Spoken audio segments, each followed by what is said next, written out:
"I want a divorce, Eleanor," Richard said, his voice eerily calm as he swirled the bourbon in his crystal tumbler. "Victoria and I are planning to be married as soon as possible. Her father's offered us the lakeside estate in the Hamptons as a wedding gift. It's the kind of retirement property I've always dreamed of." What my husband of 40 years didn't realize was that I wasn't just Eleanor Harrington, the devoted wife who had stood in his shadow all these decades.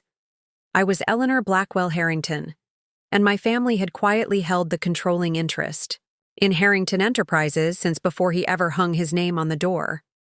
Before we jump back in, tell us where you're tuning in from, and if this story touches you, make sure you're subscribed, because tomorrow I've saved something extra special for you. I stared at my husband across our dining room table, the remains of our anniversary dinner still laid out between us. 40 years. 4 decades of marriage, 3 children, 7 grandchildren, and countless sacrifices. All dismissed with the casual cruelty of a man who had clearly rehearsed this speech. "Victoria?" I managed to keep my voice steady, though my hands trembled. Slightly beneath the table. "Your 32-year-old secretary?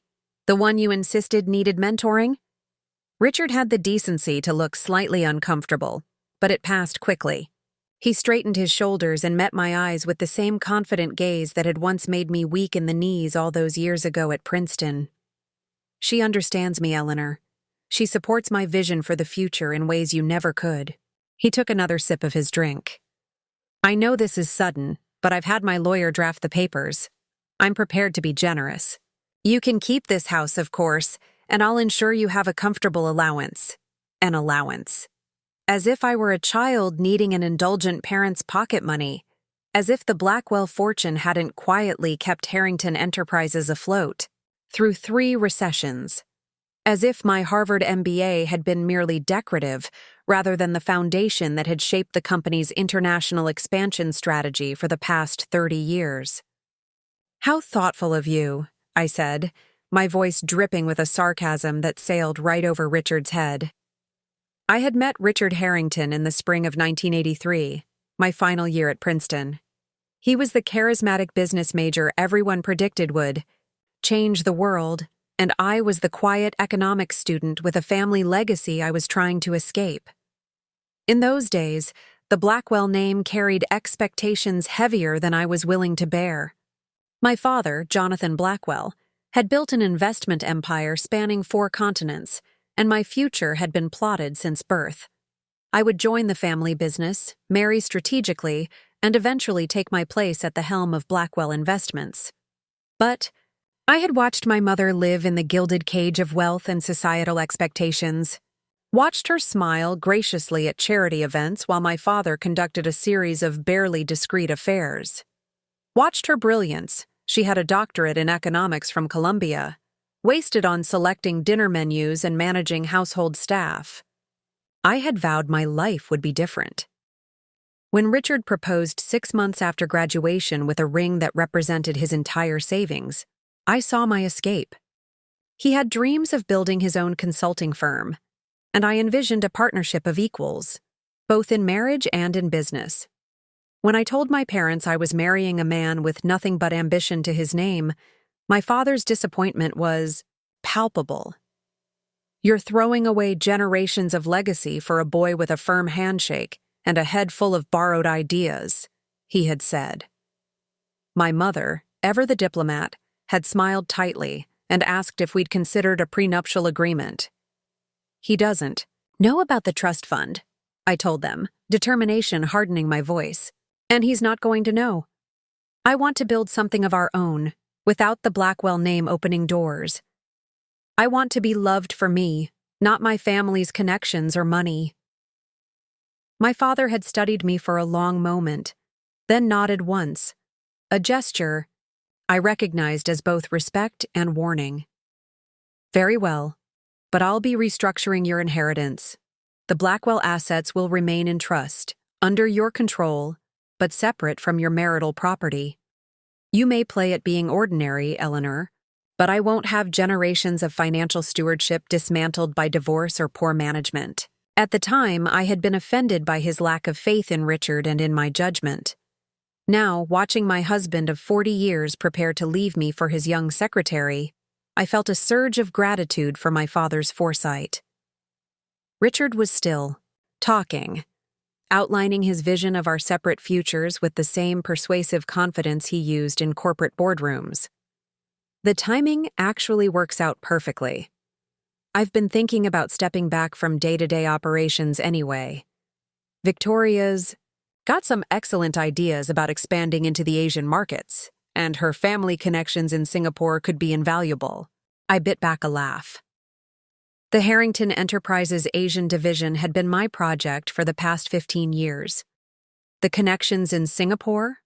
My college roommate, Lin Wei, now the country's Minister of Finance. But Richard had always excelled at claiming credit for others' work, particularly mine. It had seemed a small price to pay for domestic harmony, for the image of the supportive wife behind the successful man. How foolish I had been. "I see," I said, carefully folding my napkin and placing it beside my plate. "And when exactly were you planning to leave?" "I've had my things moved to the Four Seasons temporarily," he said, not quite meeting my eyes. "Victoria thought it would be easier this way, a clean break.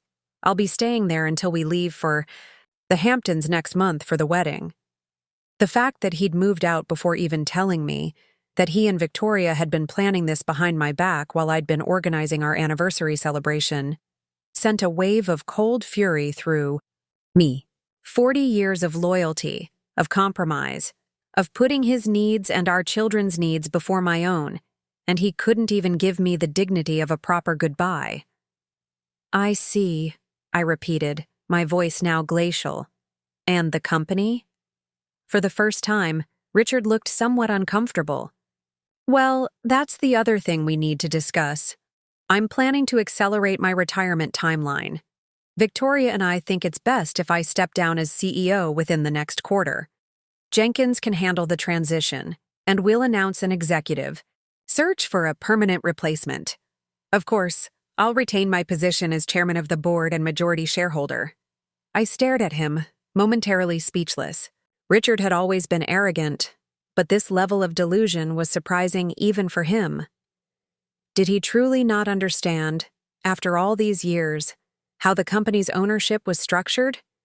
Did he not realize that his majority control existed only because I had allowed it to? But of course he didn't. That had been the point of our arrangement from the beginning. Richard had been the face of Harrington Enterprises, the charismatic leader taking bows on business magazine covers. Meanwhile, I had been the quiet force behind the throne, making introductions, securing financing through my family connections, and later, directing strategy through the network of allies I'd placed throughout the company's executive ranks. "Richard," I said slowly, "I think there are some aspects of the situation that you may not fully understand." He glanced at his watch, a 60th birthday gift from me, a Patek Philippe that had cost more than his first year's salary. "I have a car coming in 20 minutes, Eleanor. Victoria's waiting. Can we discuss the details later? My lawyer will call yours tomorrow." In that moment, looking at this stranger wearing my husband's face, I made a decision. For 40 years, I had hidden my true self, constrained my ambitions, and dimmed my light to let Richard shine. Those days were over. "Of course," I said, rising from the table with a dignity I was far from feeling. "You should go. Victoria's waiting after all." Relief flooded his features. He had expected tears, recriminations, perhaps begging. My calm acceptance was disconcerting, but not enough to raise his suspicions. "Thank you for understanding," he said, downing the last of his bourbon and standing. "I'll always care for you. Eleanor, we've had a good run, haven't we?" As he walked out of the dining room, out of our home, out of our marriage, I remained standing by the table, my mind already racing with plans. The shock and pain would come later, I knew. For now, there was work to be done. "A good run," I whispered to the empty room. "Oh, Richard, the race hasn't even started yet." Preparing and narrating this story took us a lot of time, So if you are enjoying it, subscribe to our channel. It means a lot to us. Now back to the story. The morning after Richard left, I sat in my home office surrounded by financial statements, trust documents, and corporate bylaws. The leather portfolio where I kept these papers had remained locked in my personal safe for decades, taken out only for annual reviews with my private attorney, meetings Richard knew nothing about. To the business world, Eleanor Harrington was merely the devoted wife of a titan of industry, the elegant hostess who organized charity galas and sat on museum boards. Few knew I held an MBA from Harvard, completed in night classes while raising our children. Even fewer knew that I had worked closely with my father until his death 15 years ago, managing the Blackwell portfolio with the same sharp acumen that had built his empire. When Richard and I married, my father had restructured the family holdings to create a firewall between my inheritance and our marital assets. On paper, Richard appeared to own 51% of Harrington Enterprises. In reality, a series of shell companies and trusts controlled by the Blackwell family held 67% of the voting shares. I had allowed Richard to believe he was the majority shareholder, the unquestioned leader of his empire. It had seemed a small price to pay for his happiness and confidence. My phone rang, interrupting my thoughts. The screen showed my youngest daughter's name. "Mom?" Julia's voice was hesitant. "Dad called me this morning. He said, 'Is it true? He's leaving?'" I took a deep breath. "Yes, sweetheart. Your father has decided to marry his secretary." "Victoria? But she's only a few years older than me." The shock in Julia's voice mirrored what I had felt the night before. "How could he do this to you? After 40 years? I think that's a question only your father can answer," I said carefully. I had decided in the pre-dawn hours that I would not poison my children against their father, no matter how justified it might feel. "But I'm going to be fine, Julia. Better than fine, actually." "What do you mean? Wait, does this have something to do with Grandpa Blackwell's companies?" I remember when I interned at the London office last summer, some of the old-timers there mentioned something about Harrington being a Blackwell subsidiary. Of my 3 children, Julia had always been the most perceptive. After graduating from Wharton, she had spurned her father's offer to join Harrington Enterprises, instead taking a position with a tech startup in San Francisco. At the time, Richard had been hurt by what he saw as rejection. I had privately been proud of her independence. "It's complicated, Julia. There are things about our family finances that your father never knew. That none of you knew. I think it's time we had a conversation. You, Emily, and Daniel. Can you fly in this weekend?" After speaking with Julia, I called my attorney, Caroline Wu. Caroline and I had been classmates at Harvard, and she had been handling my personal legal affairs for 30 years. "Eleanor," she answered on the first ring. "I've been expecting your call. Richard's attorney reached out to my office this morning." "Then you know." "Yes. And may I just say, what an absolute jackass." Despite everything, I laughed. Caroline's bluntness had always been refreshing. "The question is," she continued, "what do you want to do about it? Because I'm looking at the trust structure right now, and legally speaking, you could destroy him with a phone call." I gazed out the window at the garden I had cultivated over 4 decades, watching a pair of cardinals flit between the hydrangea bushes Richard had once complained were too expensive to install. "I don't want to destroy him, Caroline, but I do want justice, and I want what's rightfully mine." "Which is?" "Everything," I said simply. "The company, the recognition, the truth." The line was quiet for a moment before Caroline spoke again. "We'll need to move carefully.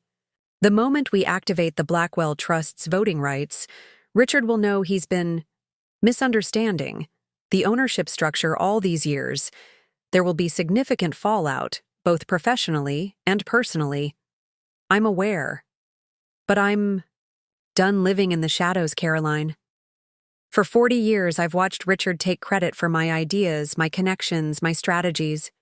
I've stood silently by while he's been lauded as a visionary, when half of what built Harrington Enterprises came from my family's resources and my own work. And you're prepared for the public scrutiny? The questions about why you maintained the deception for so long? It was a fair question.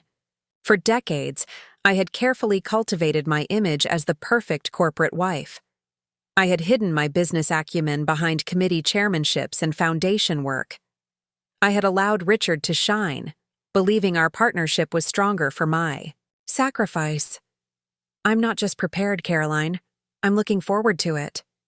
For the first time since Richard had dropped his bombshell, I felt something other than shock and betrayal. I felt a rising excitement, a sense of liberation. Set up a meeting with the board of directors for next week. Don't tell them what it's about, just that it's urgent. And Richard? Let him enjoy his honeymoon planning with Victoria. He'll know soon enough.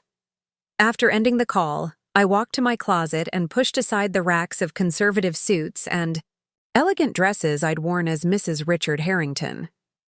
At the very back, still in dry cleaner's plastic, hung the power wardrobe I'd purchased in Milan last year. Ostensibly for charity galas, but secretly chosen for the day I might step back into the business world. I selected a crimson Armani suit and laid it on the bed.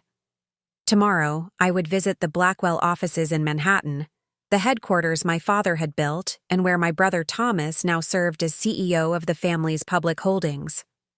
It was time to reclaim my birthright, and with it, my power. Princeton University, spring 1983. The campus bloomed with dogwoods and cherry blossoms, and the air hummed with the electricity of impending graduation. I sat on the steps of the university library, economics textbooks spread around me as I prepared for my final exams. My future loomed before me like a predetermined path. Return to New York, join Blackwell Investments as my father expected, and eventually take over the empire that had been in our family for generations. You're in my spot.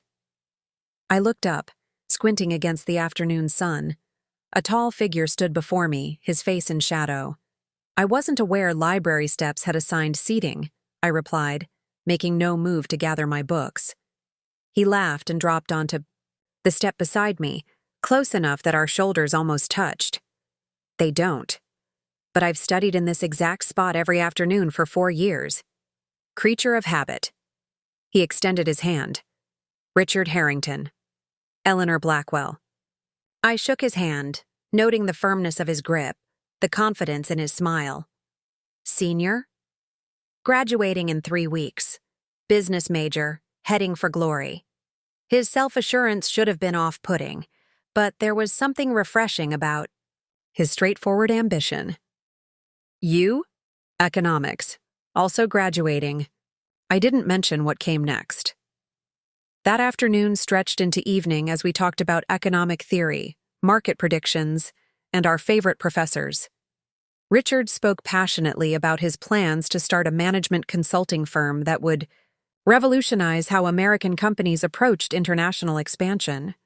Most firms are too cautious or too aggressive, he explained, sketching organizational charts on the margin of my notebook. They either miss opportunities by moving too slowly, or they crash and burn by failing to understand local markets. What they need is a strategic partner who can help them navigate the complexities of global business. His vision aligned remarkably with ideas I'd been developing in my senior thesis. Unlike many of my father's associates who viewed international markets as merely colonies to be exploited, Richard spoke of partnerships, cultural understanding, and sustainable growth. That's exactly the argument I make in my thesis, I said, surprised by his insight. Have you been reading my drafts? He looked confused. No, why? Because we're proposing essentially the same approach. I've been researching how American companies could create more effective partnerships in emerging Asian markets through cultural integration rather than imposition. His eyes lit up. I'd love to read it. Maybe we should join forces instead of competing. He meant it as a casual suggestion, perhaps even a flirtation, but something about his words resonated with me. Join forces. An equal partnership. Not Blackwell Investments absorbing another promising young graduate into its ranks, but something new, something we could build together. Our first date was the following weekend. Dinner at a small Italian restaurant in town, then a walk along the canal. Richard spoke of growing up in a middle-class household in Ohio, his father a high school principal, his mother a nurse. He described working summer jobs to supplement his scholarship, the pressure of being the first in his family to attend an Ivy League school. "What about you?" he asked as we sat on a bench watching moonlight ripple across the water. "What's the Blackwell origin story?" I hesitated. The Blackwell name opened doors, created expectations, attracted opportunists. In my experience, men either became intimidated when they learned about my family's wealth or saw me as a means to advance their own ambitions. I wasn't ready to find out which category Richard might fall into. "Not quite as inspiring," I said vaguely. "East Coast family, private schools, Princeton legacy, the usual privileged path." If he picked up on my evasiveness, he didn't show it. Instead, he talked about his business ideas with infectious enthusiasm, outlining his 5-year plan to launch Harrington Consulting. "The first 2 years will be brutal," he admitted. "Long hours, tight budgets, probably working out of a studio apartment. But by year 3, I'll have enough clients to hire staff. Year 5, expansion to a second office, maybe Chicago. Year 10, international presence." I found myself captivated by his confidence, his clear vision. My own future had always felt predetermined, the path laid out before my birth. Richard was creating his destiny through sheer force of will and intelligence. For our third date, he invited me to meet his roommates for a casual dinner at their off-campus apartment. I arrived to find Richard in the tiny kitchen, attempting to cook spaghetti bolognese.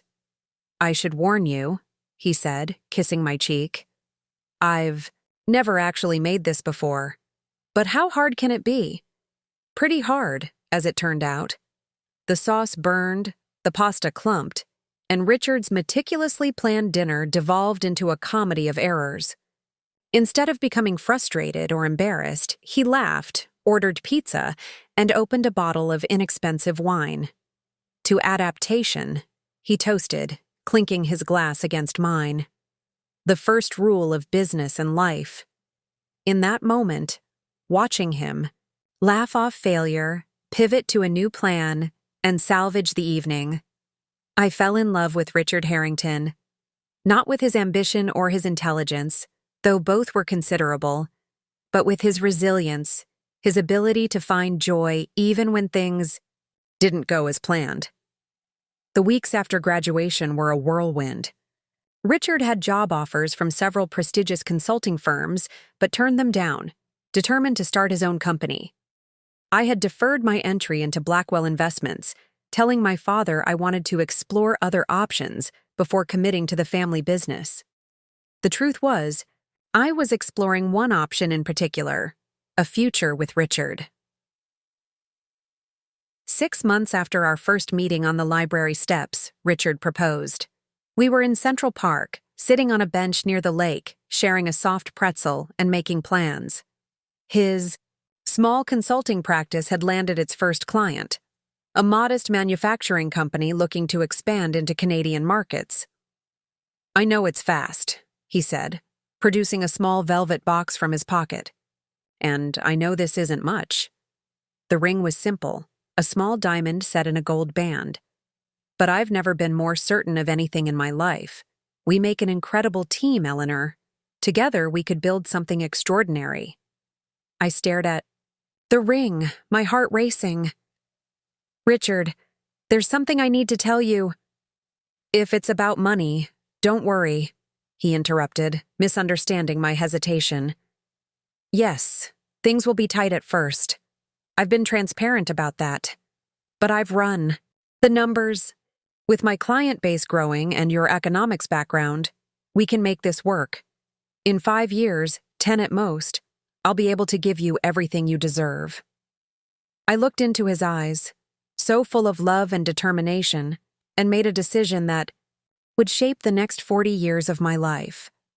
I would accept his proposal, but I wouldn't correct his assumptions about my financial situation. I wouldn't tell him about the Blackwell fortune, the trust fund that had been accumulating since my birth, the network of connections that could accelerate his business plans from a decade to a year. Yes, I said, slipping the modest ring onto my finger. Yes, I'll marry you. Richard let out a whoop of joy, lifting me off my feet and spinning me around, oblivious to the amused glances of passers-by.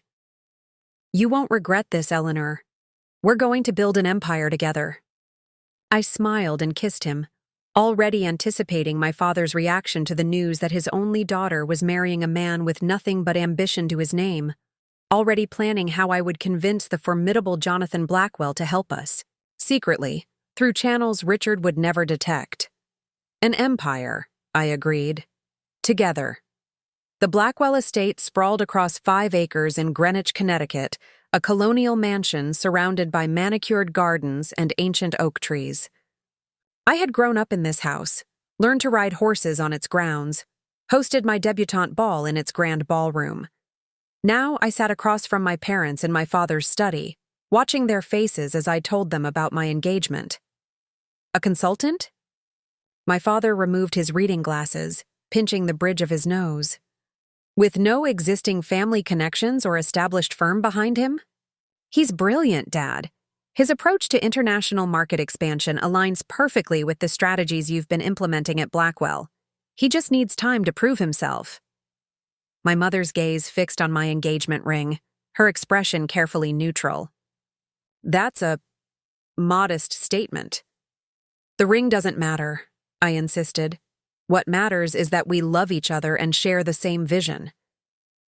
My father leaned forward, his voice softening slightly.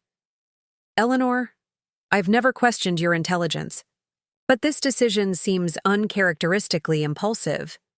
You've known this young man for what, 6 months? And now you're prepared to tie your future, and potentially a portion of the Blackwell fortune, to his untested venture.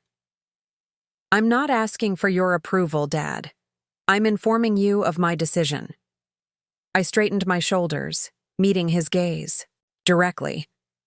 Richard doesn't know about the family money, and I don't want him to know. My mother's eyebrows rose sharply. You're planning to enter a marriage based on deception? Not deception, privacy. I want to be sure he loves me for who I am, not for the Blackwell name or fortune. My father studied me for a long moment. And when exactly do you plan to reveal the truth? After the wedding? On your 5th anniversary? When he's wondering how to pay for your children's education? I hadn't thought that far ahead, and my hesitation was answer enough. You can't build a life on omissions, Eleanor, my mother said gently. Secrets have a way of compounding interest, just like money. I just need time, I insisted. Time to be sure that what we have is real, that his feelings for me aren't influenced by external factors. My father sighed, a sound of resignation, rather than anger. Very well. If you're determined to play this role of ordinary young professional, I won't stop you. But I will protect you. He turned to his desk, making a note on a legal pad. I'll have Wesley restructure your trust. The Blackwell assets will remain in your name alone, untouchable by matrimonial claims. Dad, that's not necessary. It absolutely is, he cut me off. Love may cloud your judgment, Eleanor, but it hasn't affected mine. 40% of marriages end in divorce. I won't have generations of careful financial stewardship dismantled by romantic naivety. I wanted to argue, to defend Richard and our relationship, but a lifetime of respecting my father's business acumen held me back.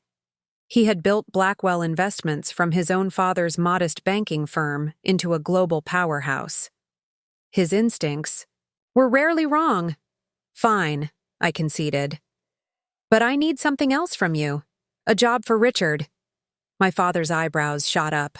You want me to hire your fiancé? Not at Blackwell. That would be too obvious. But you have connections everywhere, Dad.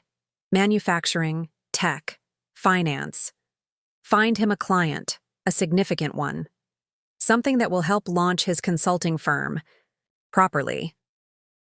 A slow smile spread across my father's face, the expression I'd seen countless times across negotiating tables, the look that said he'd found an acceptable compromise. Ventex, he said after a moment. We acquired them last year. They're looking to expand into European markets but facing regulatory hurdles. It would be a challenging first major client for your young man. Perfect, I said, feeling a weight lift from my shoulders. But he can never know it came from you. Of course not, my father agreed, his tone dry. We wouldn't want to taint his success with the truth. 3 weeks after our engagement, Richard's phone rang as we were preparing dinner in his small apartment. I watched his expression shift from casual interest to intense focus as he listened to the caller. Yes, sir, absolutely. I'm available tomorrow morning. 9 o'clock would be perfect. Thank you for this opportunity. He hung up, his face flushed with excitement. That was George Porter, CEO of Ventex Manufacturing. They're looking for consultation on European expansion, and somehow they heard about me. Eleanor, this is it. The break we've been waiting for. I smiled, carefully hiding my prior knowledge. That's wonderful. How did they find you? Porter said one of his board members attended a business symposium where I spoke last month. Apparently, my ideas about navigating EU regulations made an impression. He wrapped his arms around me, spinning me in a circle. If I land this contract, it changes everything. We could move to a better apartment, maybe even think about buying a place in a year or two. I laughed, genuinely happy for him despite the deception. See? I told you your brilliance would be recognized. What I didn't tell him was that no Ventex board member had attended his symposium. The contrived connection had been orchestrated by my father, who had indeed acquired Ventex through a subsidiary the previous year. The opportunity was real. Ventex genuinely needed help with their European expansion, but Richard's selection had been far from random. Over the next few months, I watched Richard throw himself into the Ventex project with characteristic intensity. He worked 18-hour days, researching European markets, developing strategic recommendations, impressing the executive team with his thorough understanding of their business challenges. When the contract was officially extended to cover a full year of consulting services, we celebrated with champagne on the roof of his apartment building. To us, he toasted, the city lights reflected in his eyes. The beginning of our empire. I clinked my glass against his, the words catching in my throat. To us. The Ventex contract led to others. A pharmaceutical company looking to establish distribution channels in South America.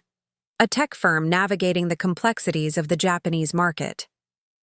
Within a year, Richard's client roster had grown enough for him to lease a small office in Midtown and hire an assistant. We married in a ceremony that Richard repeatedly described as tastefully modest. 100 guests at a historic Manhattan hotel, a honeymoon in Bermuda, a return to a slightly larger apartment in a better neighborhood. I wore my grandmother's pearls, but not her diamonds. I invited college friends, but not family business associates. My father walked me down the aisle with a knowing smile, whispering, "Well played, Eleanor," as he gave me away. By our first anniversary, Harrington Consulting had 6 employees and a growing reputation. Richard had no idea that 3 of his top clients had come through carefully disguised Blackwell connections, or that when he struggled to secure office space in a prestigious building, the leasing company had received a call from an anonymous investor vouching for his firm's stability. I maintained my charade in other ways. I took a job at a respected economic forecasting firm, ensuring my salary was substantial, but never suspiciously high. I vetoed certain vacation destinations where we might bump into Blackwell family friends. I explained my occasional designer purchases as sample sales and incredible finds, and with each small deception, each careful omission, I told myself it was temporary.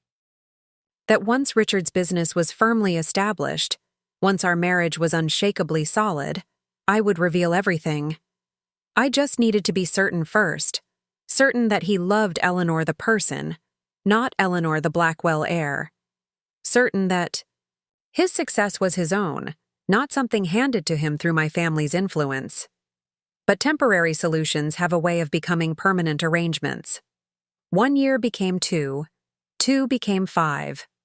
And gradually, my careful compartmentalization, Richard's world separate from the Blackwell world, became not just a choice, but a way of life.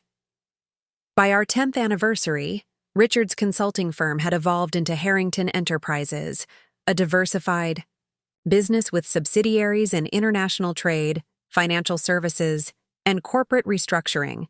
Our modest apartment had been replaced by a brownstone on the Upper East Side, and Richard's name began appearing in business publications under headlines like Rising Star and 40 Under 40. The narrative of our life together became a business success story that Richard loved to tell at dinner parties. The ambitious young consultant who built an empire from nothing, with his supportive wife by his side. What remained unspoken was my role in that success. The strategic suggestions offered during late-night conversations, the client connections casually mentioned as someone I met through a colleague, the influx of capital that came through, channels Richard never thought to question.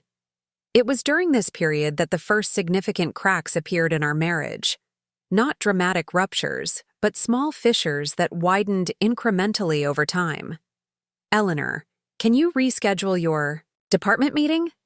The Westridge investors are in town, and I need you to join us for dinner. Richard adjusted his tie in our bedroom mirror, barely glancing at me. I can't, Richard. I've already rescheduled twice for your business dinners. This meeting is important. He turned, his expression showing genuine confusion. More important than Westridge? They're considering a $20 million investment in our Asian expansion. My career matters too, I said simply. Richard softened, crossing the room to take my hands. Of course it does, honey. I know your work at the firm is important to you, but this is a pivotal moment for Harrington Enterprises. Once we secure this investment, we'll be positioned for exponential growth. He kissed my forehead. I need my secret weapon by my side. His secret weapon.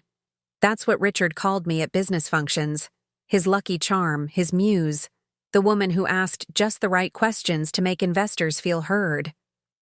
Never his equal, never his strategic partner, despite my Harvard MBA and my ability to analyze market opportunities with a precision that regularly surprised his executive team. Fine, I conceded. I'll reschedule. It was a pattern that repeated itself with increasing frequency. My career at the economic forecasting firm, already secondary in Richard's mind to his own ambitions, became progressively marginalized in our shared life. When I was offered a director position that would require more travel, Richard persuaded me to decline. We're building something here, Eleanor. The next few years are critical for Harrington Enterprises. I need you with me, not flying around the country for someone else's company. By our 15th anniversary, I had resigned from my position, instead taking on the role of Harrington Enterprises Director of Community Relations, a title Richard created that sounded important but carried little actual authority. My primary function became organizing charity galas, serving on nonprofit boards, and cultivating the social connections that benefited Richard's business interests. It wasn't that Richard didn't value me. He did, as a wife, a social asset, a sounding board for ideas he had already decided to implement. What disappeared gradually was his perception of me as an intellectual equal with ambitions of my own. The irony, of course, was that my influence on Harrington Enterprises remained substantial, if invisible. Through carefully planted suggestions and strategic coincidences, I continued to guide the company's major decisions while maintaining the illusion that they originated with Richard. When our first child was born, Julia, named after my grandmother, The fragile balance of our marriage shifted further. Richard became increasingly absorbed in expanding his business empire, while I found myself primarily responsible for raising our daughter, despite our agreement to share parenting equally. "I'll be home for her birthday party tomorrow, I promise," Richard said, calling from London during Julia's 3rd year. The meeting with the German investors ran long, but I've booked the first flight out in the morning. He missed the party, and Julia's school play the following year, and Daniel's first baseball game 2 years after that. Each absence came with heartfelt apologies, lavish gifts, promises to do better next time. But the pattern was established. Richard's business took precedence over our family life. "He wasn't always like this," I confided to my mother during one of our rare private lunches, as my father was entertaining the children in the garden of the Greenwich estate. "In the beginning, we were partners. We had the same values, the same vision." My mother patted my hand, her eyes knowing. "Success changes people, Eleanor, particularly men who achieve it rapidly. The question is whether it reveals who they truly are or transforms them into someone else." "I don't know which would be worse," I admitted. By the time Emily, our second child, was born, Richard had transformed from an ambitious consultant with a dream into the CEO of a multinational corporation with thousands of employees. His calendar was managed by a team of assistants. Our home had a full-time staff. We vacationed in places where privacy was guaranteed for the right price. With each step up the ladder of success, Richard grew more confident, more decisive, and more distant. The man who had once sought my opinion on every business decision now informed me of major company developments as an afterthought. "By the way," he mentioned casually over breakfast, "we're acquiring Princeton Solutions. The deal closes next week." I nearly choked on my coffee. Princeton Solutions was a technology firm I had specifically warned him against pursuing 6 months earlier, citing their overvalued assets and questionable accounting practices. "Princeton?" "Richard, their fundamentals are terrible. Their technology is 3 years behind their competitors." He waved away my concern. "We're not buying them for their current offerings. We're buying their client list and their R&D team." The board approved it unanimously yesterday. The board that Richard had personally selected. The board that included 3 of his college classmates and 2 former clients, none of whom would question his judgment. "Did you review their financials?" "Thoroughly," I pressed. Richard's expression hardened slightly. "Eleanor, we have an entire department that handles due diligence. This isn't a mom-and-pop consulting firm anymore. Harrington Enterprises operates at a level of complexity that requires specialized expertise." The dismissal stung. Not because I needed Richard's validation of my financial acumen, but because it signaled how completely he had forgotten that my specialized expertise had helped build his company in the first place. The acquisition of Princeton Solutions proved disastrous, just as I had predicted. Within a year, they faced a class action lawsuit from clients, and Harrington Enterprises was forced to write down the investment by 80%. Richard never acknowledged my earlier warning. Instead, he fired his head of acquisitions and hired a more experienced replacement. As our net worth grew, so did the disparity in how Richard and I viewed money. I had grown up with wealth but had been taught its responsibilities. Richard, having built his fortune seemingly from nothing, though with significant unseen advantages, treated money as both a scorecard and a tool for maintaining status. "We need a larger house," he announced, after closing a particularly lucrative deal in our 20th year of marriage. "The Andersons just purchased that estate in Greenwich. We should be looking at something comparable." "Our house is already enormous, Richard. The children each have their own wing. What would we do with more space?" "It's not about the space, Eleanor. It's about making a statement. When clients and investors visit, our home should reflect Harrington Enterprises' position in the market." We bought the larger house, and then a vacation property in the Hamptons, and a chalet in Aspen. Each purchase moved us further from the values we had once shared, the vision of success we had originally defined together. By our 25th anniversary, Richard and I lived largely separate lives under the same roof. He traveled constantly for business, while I managed our homes, raised our children, and quietly continued my involvement with Blackwell Investments through encrypted communications with my father and, after his passing, my brother Thomas. Gidi, we did come together, for children's graduations, holiday celebrations, or company events. We performed our roles flawlessly. The power couple, the success story, the perfect team. But in private, we had become strangers, connected by history, and habit more than genuine intimacy. Do you remember when we used to dream together? I asked one night, a rare evening when we were both home and the children were away at college. Richard looked up from his tablet, momentarily confused. Dream? About the future. About what we wanted to build. His expression softened with nostalgia. Of course. Those early days in that tiny apartment planning world domination over cheap takeout. He reached for my hand. We did it, Eleanor. Everything we dreamed of and more. But we hadn't. We had built Richard's dream, not ours. And in the process, I had lost not just my partner, but a piece of myself. Victoria Chen joined Harrington Enterprises in the spring of 2021, fresh from completing her MBA at Columbia. At 32, she was hired as Richard's executive assistant, though her title quickly evolved to Chief of Staff, a position created specifically for her. I first met Victoria at the company's summer gala, an elaborate affair held at the Metropolitan Museum of Art. Richard steered her toward me with an enthusiasm that immediately raised my internal alarms. Eleanor, I want you to meet Victoria Chen. She's revolutionized my entire workflow in just 2 months. Absolutely brilliant. Victoria was striking. Tall and elegant in a designer dress that I recognized from the latest collection. Her dark hair cut in a sleek bob that framed impeccable bone structure. Her smile was perfectly calibrated, respectful, but not deferential. Mrs. Harrington, it's an honor to meet you.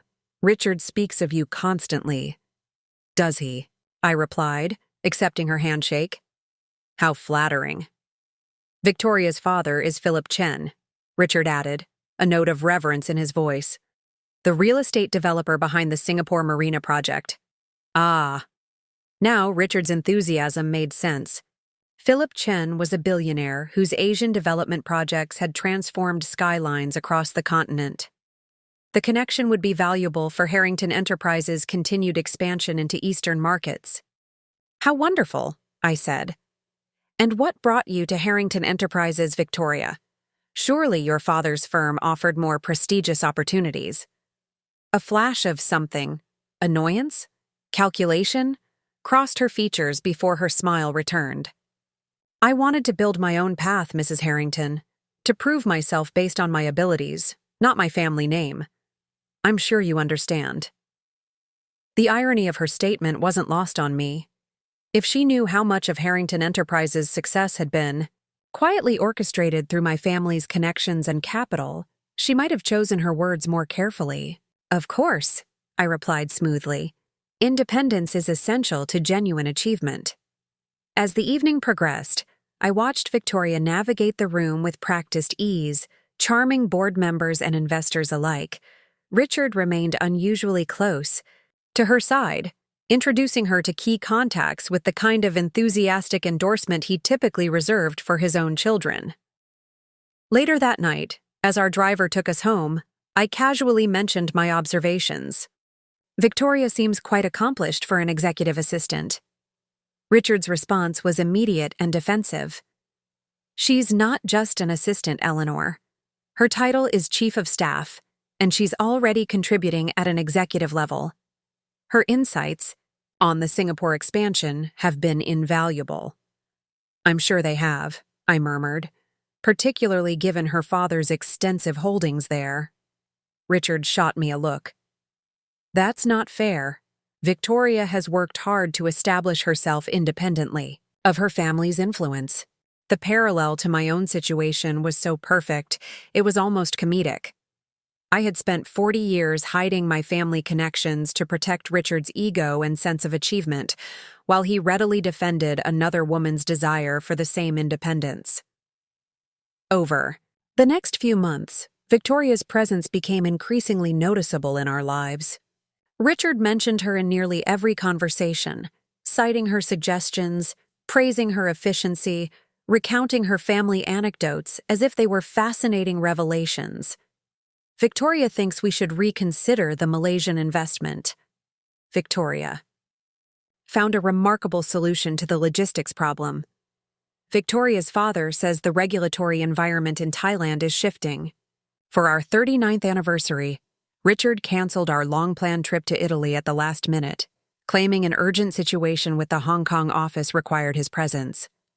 Victoria's coming with me to smooth things over with the regional directors, he explained, packing hurriedly. Her Cantonese is flawless, and she has connections in the financial ministry that could be crucial if this escalates. I stood in the doorway of our bedroom, watching him select ties with unusual care. Our anniversary trip has been on the calendar for 8 months, Richard. He paused, having the grace to look momentarily guilty. I know, and I'm sorry. I'll make it up to you. We can go to Italy for Christmas instead. This Hong Kong situation couldn't be handled by the regional vice president. That's why we hired James, isn't it? For his expertise in Asian markets. Richard's expression hardened.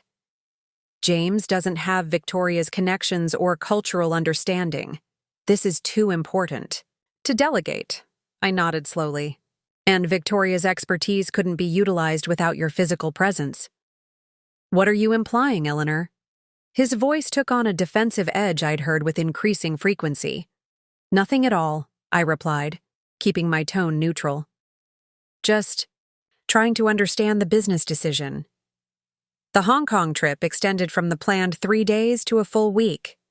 When Richard returned, he was energized, speaking rapidly about new opportunities and strategic realignments. Victoria's name peppered his recounting of the trip, the doors she had opened, the negotiations she had facilitated, the impression she had made on potential partners. Philip has invited us to his estate in the Hamptons next month, Richard announced over breakfast. It's an incredible property, right on the water. He only entertains selected business associates there. Us? I asked, stirring my tea. Well, me, Richard clarified. For preliminary discussions about potential collaborations in the luxury residential sector. Victoria says it could be transformative for our real estate division. I set down my cup carefully. I see. And when did Harrington Enterprises develop a real estate division? Richard had the decency to look slightly abashed. It's exploratory. At this point, Victoria has been helping me draft a proposal for the board. How generous of her, I murmured, especially considering real estate development isn't part of her job description as your chief of staff. She's taking initiative, Eleanor. That's what exceptional employees do. Indeed they do, I agreed, though one might question why a woman with her family connections and resources would be content as an assistant, forgive me, chief of staff, rather than pursuing more ambitious positions. Not everyone measures success by title or authority, Richard replied stiffly. Victoria values meaningful work and mentorship. She says she's learned more from me in 6 months than in her entire MBA program. I'm certain she has, I thought, but kept my response diplomatic. How fortunate for both of you. The invitations to social events began to change subtly. Where once they had been addressed to Richard and Eleanor Harrington, now they often specified Richard Harrington and guest. At company functions, I increasingly found myself seated away from Richard, who invariably had Victoria positioned at his right hand. The board began to change as well. Older members retired and were replaced by Richard's newer associates, many, with connections to Chinese and Singaporean markets. The company's strategic focus shifted accordingly, with increasing resources directed toward luxury developments and high-end real estate ventures. The Chens are transforming our access to Asian capital, Richard explained during a rare dinner at home, his excitement palpable. Philip has introduced me to investors who never would have taken my calls 6 months ago. How fortunate that his daughter happened to apply for a position as your assistant, I observed mildly. Richard's expression darkened. Your tone suggests you think this was somehow orchestrated. Victoria applied through normal channels and was hired on merit. I chose not to point out the statistical improbability of a billionaire's daughter randomly applying for an assistant position with a specific CEO, or the convenience of her father's connections, aligning perfectly with Richard's expansion ambitions. Instead, I asked, and how is the Princeton Solutions lawsuit progressing? Has the settlement been finalized? His face clouded further. That's being handled by legal. Victoria has helped me restructure my schedule to focus on growth opportunities rather than legacy issues. Legacy issues. An interesting way to describe a disastrous acquisition that had cost shareholders hundreds of millions and resulted in multiple regulatory investigations. I'm surprised the board isn't demanding more direct involvement from you on something so significant. Richard's phone chimed with a message.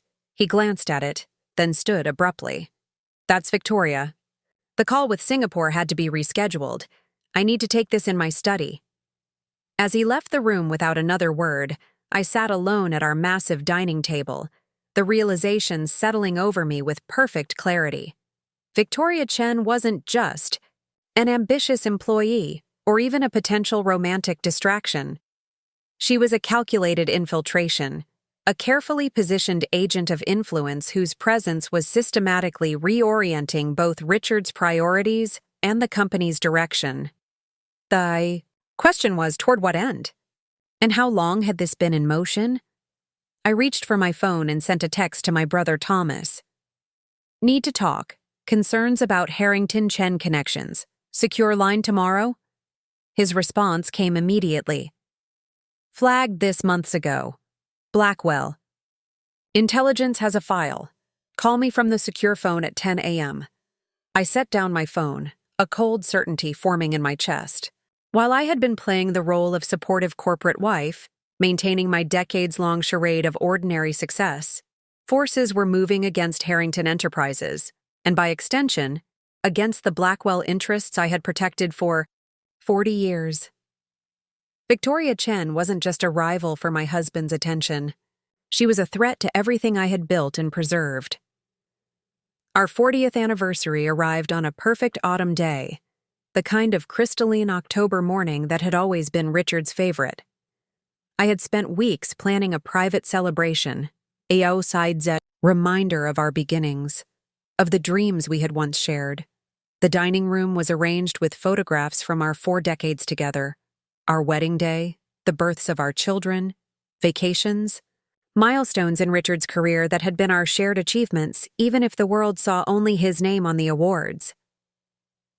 I had ordered Richard's favorite meal from the restaurant where he had proposed, tracked down a bottle of the champagne we had drunk on our wedding night, even found an artisan to recreate the simple cake from our reception. It wasn't about the extravagance Richard had grown to expect, but about the meaning, the history, the connection I hoped might still be rekindled. I waited, dressed in a new gown, the color of the sapphires Richard had given me on our 30th anniversary. 6 o'clock passed, then 7. At 8, I called his office. Mr. Harrington left at 5, his assistant informed me. He mentioned an important dinner meeting. I thanked her and hung up, staring at the elaborate tableau I had created, the flickering candles, the carefully chosen mementos, the meal growing cold on Limoges china. My phone rang just after 9. Richard's name flashed on the screen. Eleanor, he began, his voice strained with false casualness. I'm afraid I'm caught up in an emergency strategy session. Chen's representatives arrived unexpectedly from Singapore, and we're restructuring the entire Pacific Rim approach. I won't be home tonight. I remained silent, letting the weight of the moment hang between us. Eleanor, did you hear me? I heard. You, I replied finally. Today is our anniversary, Richard. A pause. Is that today? God, I'm sorry. With everything happening, I completely— 40 years, I interrupted. 40 years of marriage, and you couldn't check your calendar? His voice hardened slightly. I said I'm sorry. This meeting is critical for the company's future. Victoria has arranged— Of course she has, I said quietly. Give Victoria my regards. I ended the call before he could respond and sat alone in the dining room, watching the candles burn down. In that moment of perfect stillness, I made a decision. Whatever happened next, I would no longer diminish myself for Richard Harrington's comfort or ego. The next morning, Richard arrived home as I was finishing breakfast, still wearing his suit, from the day before. He carried an elaborate floral arrangement and a small jewelry box, the standard apology package he had perfected over decades of missed birthdays and anniversaries. Eleanor, he began, his tone conciliatory. I can't apologize enough about last night. The meeting ran until 3 a.m, but we secured commitments from the Chen Consortium that will transform Harrington Enterprises. I looked at him, really looked at him, for the first time in years. His hair had gone silver at the temples.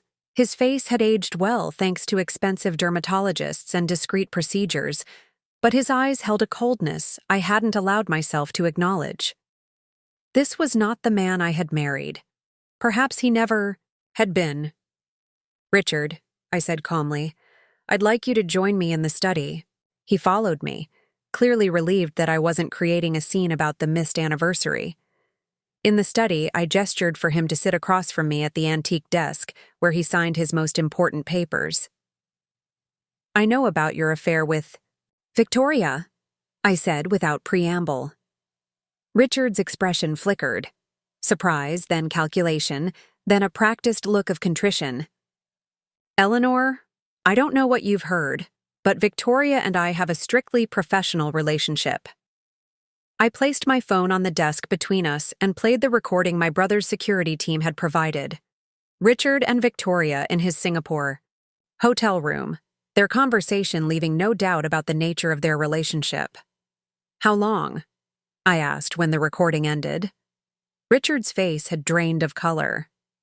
He straightened his shoulders, his expression hardening into the mask he wore for difficult negotiations. 6 months, he admitted. But it's more than a physical affair, Eleanor. Victoria understands me in ways you never have. She shares my vision for the future. A future that includes using Harrington Enterprises as a vehicle for Chen family investments, I stated flatly. A future where you transition from CEO to figurehead, while Victoria and her father gradually assume control of the company you've spent 40 years building. Richard's eyes widened in genuine shock. That's absurd. The Chens are investors, not usurpers. They recognize my expertise, my leadership. They recognize an opportunity, I corrected. A man so desperate for admiration and validation that he'll sacrifice everything, his company, his reputation, his marriage, for the attention of a woman half his age with strategic family connections. You don't understand business at this level, Eleanor, Richard said dismissively. The Chen Alliance represents the future of global commerce.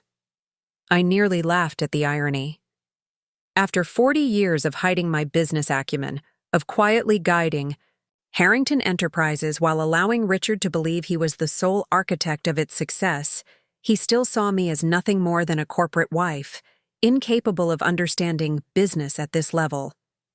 I want a divorce, Richard said finally, his voice cold with finality. I've already spoken with my lawyer. Victoria and I plan to marry as soon as possible. And there it was, the ultimate betrayal, delivered with the same clinical detachment. He used to announce corporate restructurings or failed acquisitions. I see, I said, my voice perfectly steady despite the earthquake raging inside me. And the company? You'll be well provided for, he assured me, his tone suddenly magnanimous. A generous settlement, lifetime benefits. I'm not a monster, Eleanor. No, I thought. Just a fool. After Richard left our home that morning, striding out with the confident air of a man who believes he has dictated the terms of engagement, I sat motionless in the study for hours. The magnitude of what had happened, of what was happening, seemed to compress time around me. 40 years of marriage dissolved in a 15-minute conversation. A lifetime of calculated sacrifices, rendered meaningless by Richard's casual betrayal. For the first time in decades, I allowed myself to feel the full weight of my choices. The brilliant economics student who had once challenged professors and dreamed of reshaping global markets had become a corporate wife, her identity subsumed by her husband's, her talents channeled into advancing his ambitions rather than her own. I had hidden not just my family's wealth, but my own intellectual capabilities, my strategic mind, my leadership potential, all to protect Richard's ego, to maintain the fiction that he had built his empire through sheer merit and determination. That evening, I poured myself a glass of the vintage champagne meant for our anniversary celebration and called my children one by one. I told them simply that their father and I were separating, that the decision was mutual, that they needn't worry or take sides. I answered their questions with practiced composure, assuring them that after 40 years of marriage, sometimes people simply grow apart. "Mom, are you really okay?" Julia asked, always the most perceptive of my children. "You sound different." "I'm fine, sweetheart," I lied. "Just tired. It's been a long day." After the calls, I wandered through the silent house, the mansion Richard had insisted we needed to project the right image, to entertain the right people, to announce our status to the world. Every room held memories, holidays with the children, dinner parties with colleagues, quiet evenings when Richard and I had still found things to say to each other. For a week, I moved through my days on autopilot. I met with the divorce attorney recommended by my brother, a steely-eyed woman who specialized in high-net-worth separations. I rescheduled charity commitments and board meetings. I deflected concerned calls from friends with practiced reassurances. "These things happen," I told them. "We've had 40 good years. People change." At night, alone in the bedroom I had shared with Richard for decades, I finally allowed myself to weep, not for the loss of the man he had become, but for the death of the dream we had once shared, for the years I had spent dimming my light to make him shine brighter. The turning point came 10 days after Richard's announcement. I was sorting through papers in the study when I found a photograph tucked into a book. Richard and me on the steps of the Princeton Library where we had first met, young and bright-eyed and full of ambition. I remembered that day with perfect clarity. The passionate discussion about economic theory, the shared vision of building something meaningful together, the sense of having found a true partner. Staring at our younger selves, a cold clarity washed over me. That partnership had been real once. The betrayal wasn't just Richard's affair with Victoria, or his willingness to discard 40 years of marriage for a strategic alliance with her family. The true betrayal had been gradual. His slow dismissal of my mind, his growing belief in his own mythology, his transformation from the man who had valued me as an intellectual equal into someone who patronizingly explained business at this level to the woman who had quietly orchestrated his success. I placed the photograph back in the book and closed it firmly. The time for mourning was over. Eleanor Blackwell-Harrington had spent 40 years in the shadows. Now it was time for her to step into the light. The Blackwell offices occupied the top 3 floors of a sleek midtown tower, the family name discreetly engraved on a brass plaque beside the private elevator. I hadn't visited in years, my communication. With the family business conducted through secure calls and encrypted messages, my participation in major decisions carefully concealed from Richard and the outside world.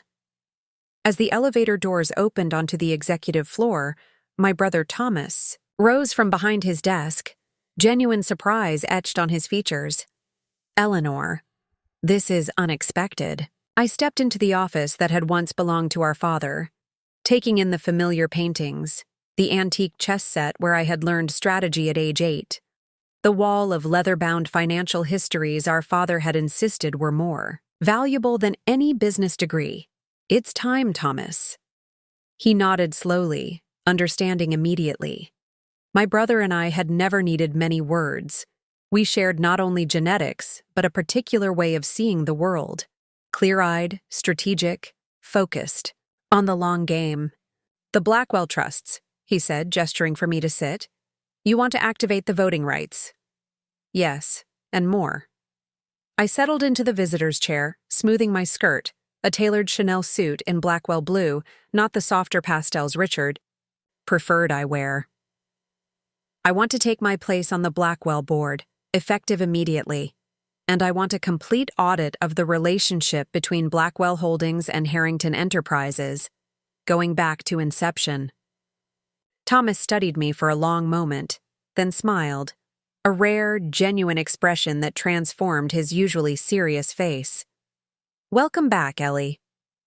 Over the next 2 weeks, I immersed myself in the world I had deliberately avoided for 40 years. I reviewed financial statements, analyzed investment patterns, and reconnected with key executives who remembered me from my early days working alongside our father. To my surprise, many had suspected my continued involvement all along. "The Singapore expansion had your fingerprints all over it," remarked Jane Chen, our chief investment officer. "Richard Harrington isn't capable of that level of cultural nuance." My children visited the Blackwell offices during this period, watching with fascination as their mother, whom they had known only as a corporate wife and competent hostess, transformed before their eyes. "Why didn't you ever tell us?" Emily asked as we shared lunch in my newly established office. "I wanted you to form your own identities," I explained. "To find your own paths without the weight of both the Harrington and Blackwell names." "But Dad always took credit for everything," Daniel pointed out. "For building the company, for every success. Didn't that bother you?" I considered his question carefully. At first, it was a choice. I believed our marriage was a partnership, even if the world saw only his contribution. Later, I paused, truth rising to my lips after decades of diplomatic evasions. Later, it became a habit, one that didn't serve me well. "And now?" Julia asked, her expression thoughtful. "Now," I said, feeling a surge of clarity and purpose I hadn't experienced in years. "I'm reclaiming my voice and preparing to use it." The audit of Harrington Enterprises revealed what I had long suspected. The company's success had been built on Blackwell foundations far more extensively than even I had realized. Beyond my strategic guidance and networking connections, Blackwell Capital had repeatedly rescued Harrington Ventures during financial crises, often through channels so discreet that Richard himself remained unaware of their source. "He genuinely believes he built it all himself," Thomas remarked as we reviewed the findings. "The myth-making is extraordinary." "He needed to believe it," I said, understanding Richard more clearly now that I could see him from a distance. His identity required it. Armed with this knowledge and bolstered by the support of my family and the Blackwell executive team, I made my final preparations.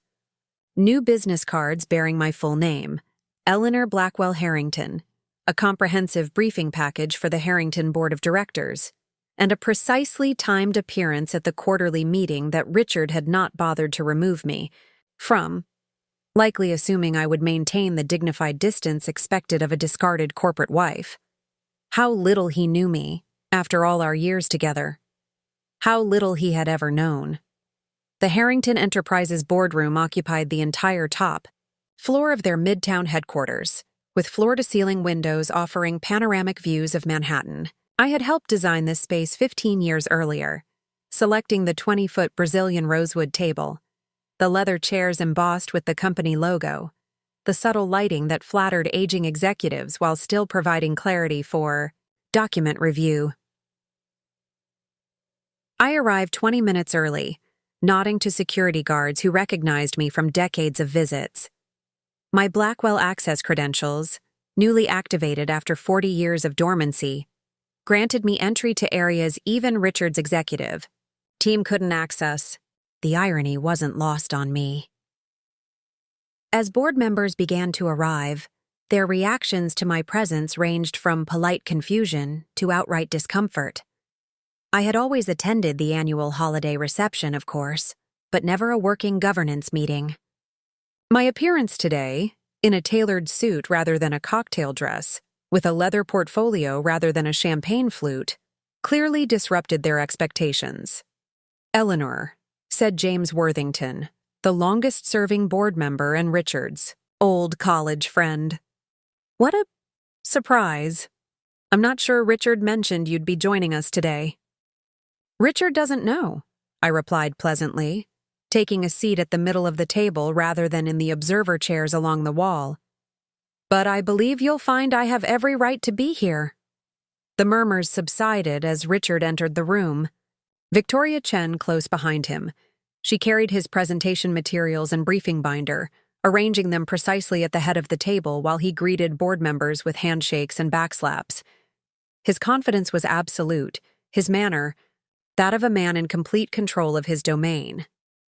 When he finally noticed me, he faltered mid-sentence. "Eleanor?" His smile remained fixed, but his eyes hardened. "This is unexpected. We're about to begin a board meeting." "I'm aware, Richard. That's why I'm here." Victoria stepped forward, her expression a perfect blend of sympathy and firmness. "Mrs. Harrington, perhaps I could show you to the executive lounge. These meetings can be quite technical." Several board members shifted uncomfortably. Everyone in the room knew about the impending divorce, about Victoria's relationship with Richard. Her attempt to remove me only highlighted the awkwardness of the situation. "Thank you, Ms. Chen, but that won't be necessary." I opened my portfolio and removed a document bound in Blackwell blue leather. "In fact, I have several items for today's agenda." Richard's face darkened. "Eleanor, this isn't appropriate.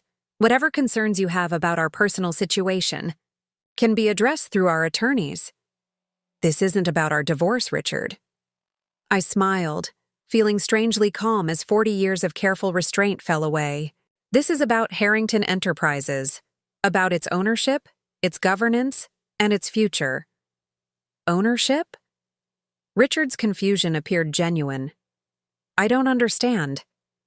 "That's become increasingly clear." I handed copies of the document to each board member, saving Richard's for last. Perhaps this will help clarify things. The room fell silent as they reviewed the contents. A comprehensive analysis of Harrington Enterprises' ownership structure, revealing the complex network of Blackwell-controlled entities that collectively held 67% of voting shares. Richard stared at the document, his face cycling through confusion, disbelief, and dawning horror. This can't be right. I'm the majority shareholder. I've always been the majority shareholder." "You've always believed that," I corrected gently. "It was easier for everyone if you did." Victoria leaned over Richard's shoulder, scanning the document with rapidly narrowing eyes. As the daughter of a business magnate, she understood immediately what Richard could not yet accept. "Mr. Chen should see this immediately," she murmured, reaching for her phone. "Mr. Chen has already been briefed," I informed her. "My brother Thomas spoke with him this morning. Philip Chen is many things, but he's not a man who backs losing ventures, or partners with those who've been misrepresenting their authority." The blood drained from Richard's face as the implications became clear. Not only was his position as controlling shareholder a fiction, but his strategic alliance with the Chen family, and by extension, his relationship with Victoria, had been predicated on a fundamental misunderstanding of his actual power. "Why?" he finally managed, his voice barely audible. "Why would you do this?" "I didn't do anything, Richard," I replied, meeting his gaze directly. "You built a mythology, and I allowed it to stand. Until now." 3 days after the board meeting that Richard's executive team had taken to calling the revelation he appeared at my door. Gone was the commanding CEO, the confident deal-maker. The man standing on my doorstep looked diminished, his shoulders slumped, his eyes shadowed by sleepless nights. "Eleanor," he said softly when I opened the door. "May I come in? Please." I hesitated, then stepped aside. He entered cautiously, as if no longer certain of his welcome in the home we had shared for decades. "You look well," he offered, studying me with new eyes. I was dressed for a meeting at Blackwell headquarters, wearing a silk blouse in the deep blue that had always been my preferred color, though Richard had repeatedly suggested it was too severe for my complexion. "Thank you," I replied, not returning the compliment. Truth be told, he looked terrible. His usual immaculate appearance disheveled, his expression haunted. "I have a meeting in an hour, so if there's something specific you wanted to discuss..." "Victoria's gone," he blurted. "Back to Singapore. Her father terminated all negotiations with Harrington. The Asian expansion is dead." I nodded, unsurprised. "Philip Chen didn't build his empire by backing figureheads, Richard. Once he understood the actual ownership structure, your value proposition changed significantly." Richard winced. "Is that all I was to you? A value proposition?" The irony of his question, after 40 years of him treating me as an accessory rather than a partner, was almost too much to bear. "What did you come here for, Richard?" He moved to the living room windows, gazing out at the garden as he gathered his thoughts. "I've been doing a lot of thinking about us, about the company, about everything." He turned to face me. "You're Blackwell's daughter. All this time. The most powerful family in New York finance." "Yes. Why didn't you tell me?" His tone held genuine bewilderment. "All these years, why maintain the charade?" I considered my answer carefully, wanting to speak truth after decades of calculated omissions. At first, it was because I wanted to be loved for myself, not my family's money or connections. I wanted us to build something together, as equals. "We did build something together," he insisted. "Harrington Enterprises became a global powerhouse." "No, Richard. I built a global powerhouse. You became its figurehead." He flinched as if I'd struck him. "That's not fair.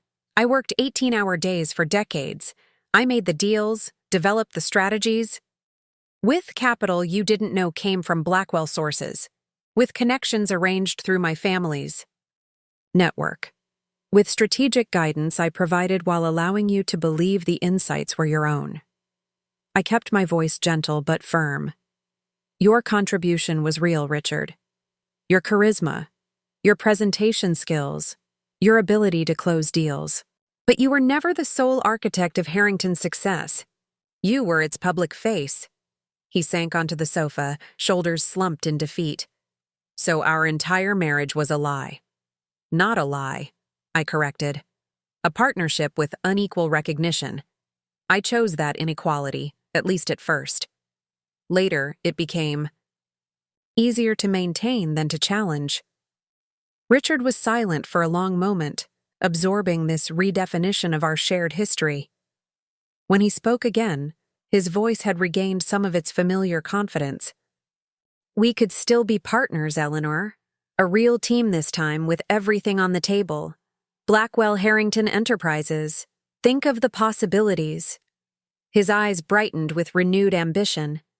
"With your family's resources and my experience, we could create something truly unprecedented." I studied the man I had married 40 years earlier, seeing him with a clarity that had been obscured by habit and compromise.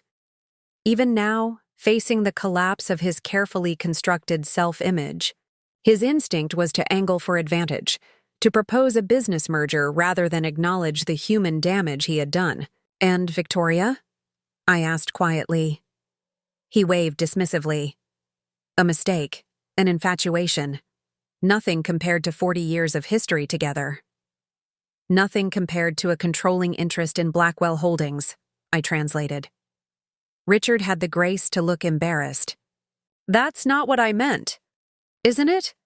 I rose, signaling the end of our conversation. You never wanted a partner, Richard. You wanted an admiring audience. That role no longer interests me. 1 year to the day after Richard announced he was leaving, me for Victoria Chen, I stood at the podium in the grand ballroom of the Plaza Hotel, addressing the annual Blackwell Foundation Gala. The room glittered with New York's financial and social elite, with tables sponsored by the world's most prestigious firms. For 40 years, I began, the Blackwell Foundation has worked quietly to advance economic opportunity and educational access. Tonight, we're expanding that mission with the launch of the Eleanor Blackwell Women in Finance Initiative, providing mentorship, capital, and support to female entrepreneurs and executives in an industry still dominated by men. Applause rippled through the room as I announced the program's initial funding, $100 million drawn from my personal assets, not the foundation's general fund. This was my vision, my legacy, separate from both the Blackwell family tradition and the Harrington name. From my position at the podium, I could see my children seated at the family table, their faces glowing with pride. Julia had joined Blackwell Investments as Vice President of Sustainable Development, bringing her tech experience to modernize our traditional approach. Daniel and Emily remained in their chosen fields, medicine and education, but had taken active roles in the family foundation. The divorce had been finalized 6 months earlier, with terms far different from what Richard had originally proposed. Rather than the generous allowance he had condescendingly offered, I had retained control of my Blackwell assets and a 60% stake in Harrington Enterprises, renamed Blackwell Global the previous quarter, following a shareholder vote that Richard had not attended. After his failed attempt at reconciliation, Richard had retreated to a property in Palm Beach, taking a nominal position as Chairman Emeritus that carried no actual authority but allowed him to maintain the appearance of continued relevance. According to my sources, he had been seen recently with a retired fashion model closer to his own age, perhaps having learned that younger women with family connections might have agendas of their own. Victoria Chen had indeed returned to Singapore, where she now headed her father's North American division. We had never spoken directly about her relationship with Richard, but her firm had recently approached Blackwell Global about a potential joint venture, a proposal I was considering on its merits, personal history notwithstanding. As I concluded my remarks and stepped away from the podium to enthusiastic applause, I caught sight of a familiar face in the crowd. Martin Reynolds, the CEO of Atlantic Partners, and an old friend from my Princeton days. He had reached out after news of my emergence as Eleanor Blackwell had made the financial papers, initially to reconnect professionally, but increasingly as a personal confidant. Later that evening, as Martin and I shared a quiet moment on the terrace overlooking Central Park, he asked the question I had been answering in various forms for the past year. Any regrets about the way things ended with Richard? I considered the question seriously, watching the city lights shimmer against the night sky. Not about the ending, I said finally. Perhaps about allowing it to continue for so long. About dimming my own light to make someone else shine. You're certainly shining now, he observed. I smiled, feeling a sense of peace that had eluded me during 4 decades of careful compromise and strategic invisibility. At 65, I had finally become fully myself. Not Eleanor Harrington, the corporate wife, nor even Eleanor Blackwell, the banking heiress, but Eleanor Blackwell-Harrington, a woman who had navigated both worlds and emerged with hard-earned wisdom and undiminished purpose. Yes, I agreed, raising my champagne glass in a quiet toast to myself, to the journey completed and the journey still to come. Yes, I believe I am. Up next, you've got 2 more standout stories right on your screen. If this one hit the mark, you won't want to pass these up. Just click and check them out. And don't forget to subscribe and turn on the notification bell so you don't miss any upload from us.